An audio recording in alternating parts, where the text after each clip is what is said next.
Hello नमस्कार दोस्तों।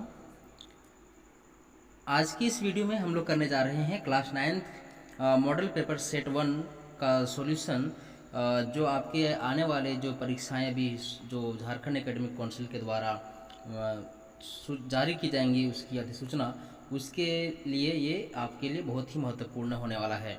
ठीक है, तो इसमें से कुछ गाइडलाइन आपको यहाँ पे दिया हुआ है। जो गाइडलाइन इस प्रकार से हैं कि जो समय आपको मिलेगा वो 1 घंटा 30 मिनट का मिलेगा और टोटल मार्क्स 40 मार्क्स होगा। ठीक है, कुल जो क्वेश्चन हैं वो 40 क्वेश्चंस होंगे और प्रत्येक क्वेश्चन के लिए आपको 1 मार्क्स मिलेगा। तो चलिए अब वीडियो को शुरू करते हैं। Then your first question is, निम्न में से कौन एक सदिश नहीं है? सदिश पहले होता क्या है इस बात को समझिए।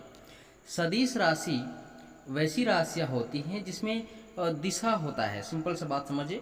ठीक है, तो यहाँ पे आप देख सकते हैं कि विस्थापन जो है, ये जो विस्थापन दिख रहा है इसकी दिशा होती है, त्वरण की भी दिशा होती है, वेग की भी दिशा होती है, लेकिन दूरी का कोई दिशा नहीं होता है। तो इसका मतलब सही आंसर जो हमारा है, जो सही आंसर है वो है आपका दूरी। नेक्स्ट क्वेश्चन इज, वेग परिवर्तन की दर को, वेग में परिवर्तन के दर को क्या कहते हैं? तो इसका जो सही आंसर है वो जाएगा कि वेग में परिवर्तन की दर को त्वरण कहते हैं। हमने आपको क्लास में समझाया हुआ है कि जब कोई ऑब्जेक्ट मूव कर रहा हो और वह पॉइंट ए से पॉइंट बी तक जाता है, ठीक है, तो उसका जो वेलोसिटी है, उसका जो वेग है वो चेंज होगा। ठीक है, और अगर मान लेते हैं कि वो यहाँ पे 12 किलोमीटर प्रति घंटे के हिसाब से चल रहा था और फाइनल पॉइंट बी तक जाते जाते उसका वेलोसिटी 18 पॉइंट पर किलोमीटर हो गया, पर आवर किलोमीटर है, देन वह जो दोनों में जो डिफरेंस है वही इसका त्वरण होगा। ठीक है, okay. Now next question is, चाल और वेग का मात्रक क्या होता है? तो चाल और वेग का जो मात्रक है वो होता है मीटर पर सेकेंड। ठीक है, उसके बाद नेक्स्ट क्वेश्चन है कि ओडोमीटर क्या मापता है? ठीक है, ये बाइक में जो सामने जो रहता है, जो आपको कितना दूरी चलता है वो इस चीज़ को दिखाता है। तो सिंपल सा हमने आपको जवाब दिया कि ठीक है, ये दूरी को मापता है। ठीक है, दूरी। नेक्स्ट क्वेश्चन इज कि 20 मीटर पर सेकेंड, 20 मीटर पर सेकेंड का किलोमीटर आर में मान होगा। तो ये तो कैलकुलेटिव पार्ट है जो हमने आपको क्लास में करके दिखाया हुआ है। यहाँ पे हम आपको एक शॉर्ट में एक आंसर बता रहे हैं कि अगर कभी भी मीटर को किलोमीटर में चेंज करना पड़े, मीटर को किलोमीटर में चेंज करना पड़े, तो जो डाटा आपको दिया रहता है, मतलब कि यहाँ पे आपको डाटा प्राप्त है कि 20 इंटू उसको आपको मल्टीप्लाई करना है 18/5 से। ठीक है, और अगर कभी किलोमीटर को मीटर में बदलना पड़े, किलोमीटर को वापस मीटर में ले जाए, तो इसको करना ये है कि 5/18 से गुना करना है। तो फिलहाल इस क्वेश्चन में हम देख सकते हैं कि अब इसको सॉल्व करते हैं। 5 से कटेगा 4 बार में और 4 से गुना करेंगे 18 को, तो हो जाएगा 18 चौके 72। देन जो सही आंसर है हमारा यहाँ पे हो जाएगा 72 किलोमीटर पर आवर। ये आंसर आपका सही है। ठीक है, चलिए नेक्स्ट क्वेश्चन करते हैं। एक कार की चाल 15 मीटर की दूरी तय करने में 18 किलोमीटर प्रति घंटा से 36 किलोमीटर प्रति घंटा है, तो कार का त्वरण क्या हो जाएगा? तो यहाँ पे आप देख सकते हैं कि 18 किलोमीटर को जब मीटर से पर सेकंड में बदलने जाएंगे तो उसको हम 5/18, अभी हम आपको बताए थे कि जब किलोमीटर को किलोमीटर में लेके जाना पड़े तो 5/18 नहीं बल्कि 18/5 से गुना करेंगे। तो किलोमीटर को हमको मीटर में लेके जाना है तो हम 5/18 से गुना करेंगे, 18 से 18 कट जाएगा, बचेगा 5। 36 को वैसे ही करेंगे तो आ जाएगा आपका 10। अब हम लोग एक सूत्र जानते हैं कि v² इक्वल टू होता है u² + 2as। तो v का वैल्यू जो है, v क्या भाई? फाइनल वेलोसिटी है, तो ये हो जाएगा आपका 36 का, और कितना निकाले हैं हम लोग? 10 निकाले हैं, 10 का स्क्वायर तो ये हो जाएगा 15, 15 दूनी 30 हो गया, 5 का स्क्वायर 25, प्लस में इधर जाएगा तो माइनस में, 100 में से 25 गया तो 75, और 30 इधर गुणा में है। अब गुणा के बाद अगर इक्वल टू के सेकेंड हट आएगा तो आएगा भागा में, 30 से भागा मारना 75 को, आपका आ गया 5, ठीक है, 5 आ गया, 15 से भागा मारेंगे तो 15 दूना 30, 15 पचे 75, 5/2, ए का वैल्यू यहाँ पे आया आपका 5/2। अब 2 से 5 को भागा मारेंगे आएगा 2.5, तो इस प्रकार से इसका आंसर जो हो जाएगा 2.5। ओके ना, नेक्स्ट क्वेश्चन जो है वो कह रहा है कि बल का एसआई मात्रक होता है, ठीक है। तो ये बहुत ही आसान है कि बल का एसआई मात्रक क्या होता है, तो ये न्यूटन होता है, ठीक है। तो नेक्स्ट क्वेश्चन है 8वां कि 1 न्यूटन किसके बराबर होता है। तो दोस्तों 1 न्यूटन जो है हम लोग जानते हैं कि फोर्स इक्वल टू होता है मास इनटू एक्सेलरेशन, ठीक है। और ये जो मास है, ठीक है, इसका जो हम लोग लिखते हैं वो लिखते हैं केजी, ठीक है। और एक्सेलरेशन का होता है मीटर पर सेकंड स्क्वायर, ठीक है, मीटर पर सेकंड स्क्वायर, ठीक है। तो ऐसी स्थिति में क्या मिला आपको कि ये आपका आ जाएगा एन, तो आया केजी मीटर पर सेकेंड स्क्वायर। तो सही आंसर जो आपके इस क्वेश्चन के लिए होगा वो हो जाएगा केजी मीटर पर सेकेंड स्क्वायर। सही आंसर जो है वो है केजी मीटर पर सेकेंड स्क्वायर, जो आपका ऑप्शन ए का सही होगा, ठीक है। ओके, नेक्स्ट क्वेश्चन जो आपका बोला है कि 3 पिंड हैं, ठीक है, ए बी सी, जिनके द्रव्यमान क्रमशः 5 केजी, 2 केजी और 10 केजी हैं। इनमें से किसका जड़त्व सबसे कम होगा, ठीक है। तो इसका जो सही आंसर होगा, तो हमने आपको बताया हुआ है कि जिस वस्तु का द्रव्यमान जितना कम होगा उसका जड़त्व भी उतना ही कम होगा। इसका मतलब ये हुआ कि यहाँ पे 5 केजी जो है, ठीक है, ये जो 5 केजी है और यहाँ पे एक और जो 10 केजी है, ठीक है। तो 5 केजी और 10 केजी में से इस जो दोनों का वेट है वो 2 केजी से ज़्यादा है। मतलब ये हुआ कि सही आंसर जो है वो इसका हो जाएगा बी, ठीक है, 2 केजी का जो है वो हो जाएगा, ठीक है। नेक्स्ट क्वेश्चन कि 1 केजी द्रव्यमान पर 1 न्यूटन का बल लगाने पर उत्पन्न त्वरण का मान होगा। 1 केजी न्यूटन बल लगाने पर वो भी 1 केजी द्रव्यमान पर जो त्वरण उत्पन्न होगा वो आपको कैलकुलेट करना है। न्यूमेरिकल टाइप का क्वेश्चन है, ठीक है, तो उसको हम लोग देखते हैं। तो आपको इस क्वेश्चन में जो डाटा दिया हुआ है वो दिया हुआ है, हम लोग एक सूत्र पढ़े थे, force equal to mass into acceleration, ठीक है। यहाँ पे फोर्स देख सकते हैं आपको दिया हुआ है 1 न्यूटन, तो इसके स्थान पे, ठीक है, आपको बिठाना है 1, मास दिया हुआ है 1 और एक ए है। अभी देखो आप लोग देख सकते हो कि ये इधर गुणा में इधर आएगा तो भागा में, तो 1/1 आंसर, मतलब कि आंसर भी एक ही होने वाला है। तो सही आंसर जो होगा आपका वो हो जाएगा 1 मीटर पर सेकेंड, ठीक है। मतलब कि एक ही आंसर इसका आएगा, क्योंकि 1 और 1 का सॉरी इसका मीटर पर सेकेंड नहीं होगा, पर सेकेंड स्क्वायर होगा, ठीक है, पर सेकेंड स्क्वायर। मतलब कि आपका जो सही आंसर है वो है 1 मीटर पर सेकेंड स्क्वायर, ठीक है। ओके, नेक्स्ट, न्यूटन के गति के पहले नियम से न्यूटन से मिलता है। तो सिंपल सा बात है कि पहले ये जानते हैं कि न्यूटन का पहला गति का नियम कहता क्या है। किसी भी ऑब्जेक्ट को उसके वर्तमान अवस्था में से, किसी भी ऑब्जेक्ट को उसके वर्तमान अवस्था में से हम उसको परिवर्तित नहीं कर पाएंगे तब तक जब तक उस पर कोई बाह्य फोर्स ना लगा दें। मान लेते हैं कि वो ऑब्जेक्ट है ये, ठीक है, हमें इसको धकेलना है, ये भी विरामावस्था में है, तो इसके ऊपर फोर्स लगाना पड़ेगा, ठीक है। और अगर हम दूसरा केस लेते हैं कि ये जो ऑब्जेक्ट है वो गतिशील है, तो इसको अगर हमको इसको रोकना है तो भी इसके अगेंस्ट फोर्स लगाना पड़ेगा। मतलब ये हुआ कि कोई भी वस्तु अपनी अवस्था में परिवर्तन तब तक नहीं करेगा जब तक उस पर कोई बाह्य बल ना लगाया जाए, ठीक है। तो उस हिसाब से इस क्वेश्चन का जो आंसर है वो हो जाएगा कि जो पहला लॉ है वो कहता है जड़त्व का नियम वो अपने आप को प्रदर्शित करता है, ठीक है, जड़त्वता दिखाता है।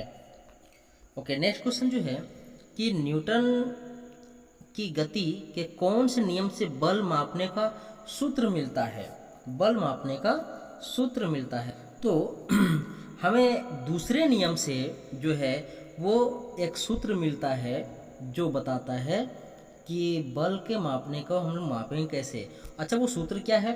Force equal to mass into acceleration, ये वो फॉर्मूला है, ठीक है।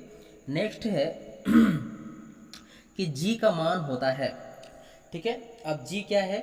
जी यहाँ पे ग्रेविटेशनल फोर्स है, ठीक है। तो इसका जो सही आंसर है वो हो जाएगा आपका 9.8 मीटर पर सेकेंड स्क्वायर, ठीक है, 9.8 मीटर पर सेकेंड स्क्वायर। जिस द्रव्यमान से किसी मनुष्य का चंद्रमा पर भार होगा, जहाँ पे जी का वैल्यू जो है वो आपको लेना है 10 मीटर पर सेकेंड स्क्वायर। तो चलिए सबसे पहले इसको कैलकुलेट करते हैं कि इसका आंसर आएगा कितना। हम सभी जानते हैं कि W इक्वल टू यहाँ पे होता आपको है जो दिया हुआ है mg, वो दिया हुआ है, ठीक है, 60 kg। और उसी के आधार पर हम इस क्वेश्चन को अभी सॉल्व करेंगे। होता है mg, ठीक है, और यहाँ पे m दिया हुआ है 60, क्लियर है, और g है आपका 10, क्लियर है। तो दोनों को जब गुना करोगे आप तो हो जाएगा 600, क्लियर है। अब यहाँ पे हम सभी जानते हैं अच्छे से कि पृथ्वी के तुलना में चंद्रमा पे जो गुरुत्वाकर्षण बल लगता है वो 1/6 लगता है, ठीक है। तो इसको जब 6 से भागा मार दोगे आप तो आंसर आ जाएगा आपका 100, मीन्स दैट कि यहाँ पे जो आंसर है वो हो जाएगा 100।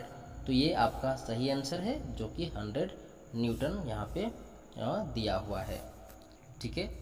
नेक्स्ट क्वेश्चन जो है कि शरबत बनाते समय पानी में चीनी मिलाने पर चीनी पानी में मिल जाता है, यह पदार्थ के कणों के किस गुण को दर्शाता है, ठीक है।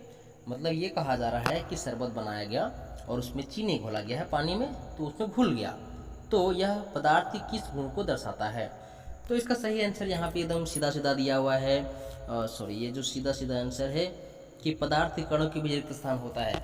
हमने इस चीज़ को आपको डिटेल में बताया हुआ है कि जब कोई पदार्थ होता है उसके कणों के बीच में कुछ गैपिंग होते हैं, और अगर ये गैप्स ना रहेंगे, ठीक है, तो फिर कण जाके बैठेगा कहाँ पे। अच्छा, एक सब बात ये भी है कि क्या ये कणों की दूरियां जो है उसको हम लोग नियंत्रित कर सकते या प्रभावित कर सकते? तो हाँ, हम लोग तापमान में परिवर्तन करके या फिर दाब में परिवर्तन करके हम इन कणों की दूरियों को हम प्रभावित कर सकते हैं, ठीक है। तो यहाँ पे जो हमारा सही आंसर हुआ था वो है आपका पहला ए ऑप्शन सही है, ठीक है। ये जो ए ऑप्शन है वो आपका सही है। नेक्स्ट क्वेश्चन है निम्नलिखित में से कौन सा एक पदार्थ का उदाहरण है? विचार कोई पदार्थ नहीं होता, शीत कोई पदार्थ नहीं होता, स्नेह कोई पदार्थ नहीं है। तो सही आंसर आपका हो जाएगा शीतल पेय। दो विभिन्न पदार्थों के कणों का स्वतः मिलना, ठीक है, स्वतः मिलना क्या कहलाता है? तो आपका जो सही आंसर है वो है, तो आपका सही आंसर यहाँ पे आप देख सकते हो दिया हुआ है विसरण। अगर घुल जाते हैं तो वो कहलाता है विसरण, ठीक है। तो नेक्स्ट क्वेश्चन आपका है किसी तत्व की द्रव्यमान प्रति इकाई आयतन को क्या कहते हैं? क्वेश्चन ये बोल रहा है किसी तत्व का जो द्रव्यमान है तो ये m है और प्रति इकाई आयतन भी है, तो इस रेशियो को क्या कहते हैं? तो इस रेशियो को हम लोग कहते हैं रो, ठीक है। और रो क्या होता है? रो होता है हमारा डेंसिटी होता है। अब डेंसिटी क्या होता है? डेंसिटी कौन सी चिड़िया है? तो डेंसिटी हम लोग इसी को हिंदी में कहते हैं, इसी को हम लोग हिंदी में कहते हैं घनत्व। तो वो आपका सही आंसर हो जाएगा, ठीक है। 19वां क्वेश्चन है कि 2 ग्राम हाइड्रोजन 16 ग्राम ऑक्सीजन के साथ मिलकर 18 ग्राम जल का निर्माण करता है, यह किस नियम को प्रदर्शित करता है? तो यहाँ पर जो आपको बताया जा रहा है कि देखो ये क्वेश्चन में कि 2 ग्राम और 16 ग्राम मिलकर के कितना बनाया? 18 ग्राम बनाया। तो कहीं ना कहीं अभिकारक और उत्पाद पक्ष को बराबर किया गया है, बराबर है यहाँ पर। तो इस हिसाब से जो आंसर है वो आपका हो जाएगा द्रव्यमान संरक्षण का नियम। नेक्स्ट क्वेश्चन है कि जल में हाइड्रोजन और ऑक्सीजन के द्रव्यमान का अनुपात 1:8 होता है, या किस नियम को दर्शाता है? ये स्थिर अनुपात के नियम को दर्शाता है हमेशा, ठीक है। ये हमेशा स्थिर अनुपात के नियम को दर्शाता है। ठीक है, क्योंकि आप जब भी जल बनाएंगे, इसका मतलब ये हुआ कि उस दोनों में हाइड्रोजन और ऑक्सीजन का जो अनुपात होने वाला है वो हमेशा 1:8 ही होगा। ठीक है, 1:8 ही होगा, ये बात तो कंफर्म है। नेक्स्ट क्वेश्चन है कि परमाणु त्रिज्या को किस मात्रक में मापते हैं। एकदम आसान सा सवाल है, नैनोमीटर में मापते हैं। नेक्स्ट क्वेश्चन है आपका कि परमाणु त्रिज्या को परमाणु द्रव्यमान को किस इकाई में मापते हैं। तो आप देख सकते हैं कि आपको यहाँ पे एक और छोटा u लिखा हुआ है, यही इसका आंसर सही है। किसी पदार्थ का सूक्ष्मतम कण जो स्वतंत्र रूप में रह सकता है क्या कहलाता है। नेक्स्ट क्वेश्चन है किसी पदार्थ का सूक्ष्मतम कण जो स्वतंत्र रूप में रह सकता है क्या कहलाता है। तो देखिए, सूक्ष्मतम कण तो परमाणु है, ये बात कंफर्म है, लेकिन यहाँ पे एक शब्द जोड़ा है कि जो स्वतंत्र रूप में रह सकता है, तब आंसर चला जाएगा आपका अणु के साथ। ठीक है, क्योंकि परमाणु जो है वो स्वतंत्र अवस्था में नहीं रहता है, रहता कौन है, अणु रहता है। नेक्स्ट क्वेश्चन और भी आसान। तो इस क्वेश्चन में आपको ये पूछा जा रहा है कि आखिर जल जिसका रासायनिक सूत्र कुछ इस प्रकार से होता है, इसका परमाणुकता कितना है। ठीक है, तो देखिए हाइड्रोजन जो है इसकी परमाणुकता है 2 और ऑक्सीजन का है 1। तो अगर हम दोनों को देखें, इस यौगिक का परमाणुकता कितना हो जाएगा, 3। ठीक है, तो सही आंसर क्या हो जाएगा, 3 हो जाएगा।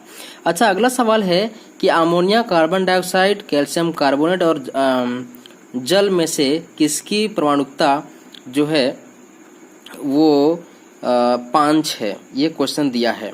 ठीक है, तो देखो अमोनिया का सूत्र होता है NH3। तो यहाँ पे परमाणुकता देखो 3 और 1 कितना हो गया, ये 4 हो जाएगा। अगर हम बात करें कार्बन डाइऑक्साइड की, ये हो जाएगा CO2 में देखें तो ये 2 है और 1 ये 3 हो गया। फिर है कैल्शियम कार्बोनेट CaCO3, तो यहाँ पे आंसर देखो 3 और 1 कार्बन का 4, कैल्शियम का 1 5। इस प्रकार से यही आंसर क्या हो जाएगा, सही। तो ये अभी इस क्वेश्चन के लिए सही है कि जल का कितना होगा और इसमें से किसका सबसे ज्यादा, मतलब कि 5 किसका, तो कैल्शियम कार्बोनेट सही हो जाएगा। हाइड्रोक्साइड का सूत्र लिखिए, हमने आपको क्लास 10 में भी पढ़ाया हुआ है कि कैल्शियम हाइड्रोक्साइड का हो जाएगा CaOH का होल 2।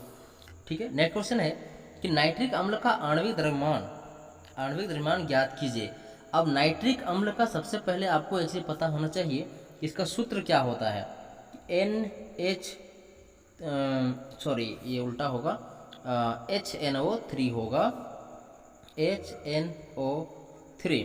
तो हाइड्रोजन का 1, नाइट्रोजन का 14, ऑक्सीजन का 16, तो 16 तिया 48 और 14 और 1 को जोड़ेंगे तो आ जाएगा आपका 63। ठीक है, तो 63 आंसर ए जो है आपका यहाँ पे ये सही है। बहुत ही इजी से सवाल है। एक और सवाल आपको यहाँ पे दिया हुआ है कि यहाँ पे कि पूछा जा रहा है कि कोशिका का खोज किसने किया। एकदम सवाल है, इजी है, रॉबर्ट हुक साहब ने करा है। अच्छा, कैसी कोशिका की खोज करी है, तो मृत कोशिका की खोज की थी। कब की थी, 1665 ईस्वी में की थी। एक और ऑप्शन यहाँ पे आप देख सकते हैं दिया हुआ है ल्यूवान हेक साहब जी का।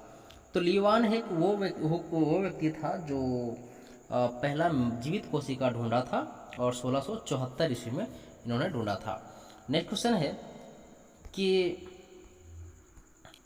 है कि निम्नलिखित में कौन जीव एक कोशिकीय है।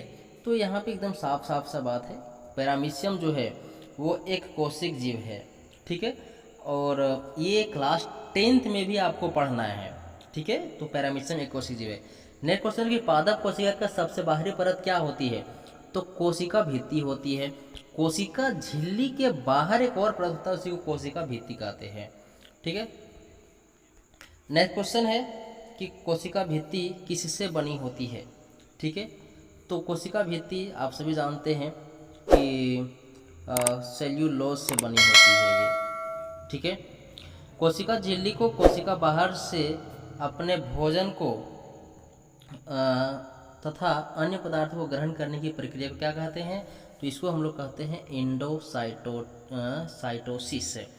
कोशिका में आनुवांशिक गुणों की सूचना कहाँ होती है। ठीक है, तो यहाँ पे 4 ऑप्शन दिए, माइटोकॉन्ड्रिया, कोशिका द्रव्य, राइबोसोम, गुणसूत्र। तो एकदम इजी सा सवाल है कि इसकी सूचना आपको राइबोसोम में होता है, सॉरी गुणसूत्र में होता है। ठीक है, अब यहाँ पे कुछ ऑप्शन और दिए हैं। माइटोकॉन्ड्रिया, माइटोकॉन्ड्रिया क्या है? ऊर्जा घर कहा जाता है। माइटोकॉन्ड्रिया में श्वसन की क्रिया संपन्न होती है। अच्छा, श्वसन और सांस लेना हमने आपको क्लास 10 में ही पढ़ाया हुआ है कि श्वसन और सांस लेने में अंतर है। श्वसन एक रासायनिक प्रक्रिया है और सांस लेना एक सामान्य क्रिया है। ठीक है, तो यह इस सवाल से आपको इतनी जानकारी प्राप्त होती है। नेक्स्ट क्वेश्चन है कि लाइसोसोम कौन बनाता है? तो लाइसोसोम जो है वो गोल्जी उपकरण बनाता है। ठीक है, किसी विशेष कार्य को करने के लिए कोशिका एक विशेष समूह बनाती है। उस समूह को क्या कहते हैं? तो हम सभी जानते हैं कोशिकाओं के समूह को उत्तक कहते हैं। तना के शीर्षस्थ भाग में कौन सा उत्तक पाया जाता है? ठीक है, कौन सा उत्तक सबसे ऊपर जो है वो कौन सा उत्तक पाया जाता है? तो ये तो एकदम आसान है कि ये विभाजक उत्तक है। यहाँ पे देख सकते हो डबल ऑप्शन दे दिया है। अगर ऐसा कभी होता है तो आप जो भी मारेंगे वो सही हो जाएगा। पौधों में पत्तियों द्वारा बने हुए भोजन का संवहन पौधे के सही भागों तक कौन सा उत्तक करता है? तो पौधों से बने हुए भोजन को, ठीक है, पूरे शरीर में पौधे के हर एक भाग में फ्लोएम पहुंचाता है।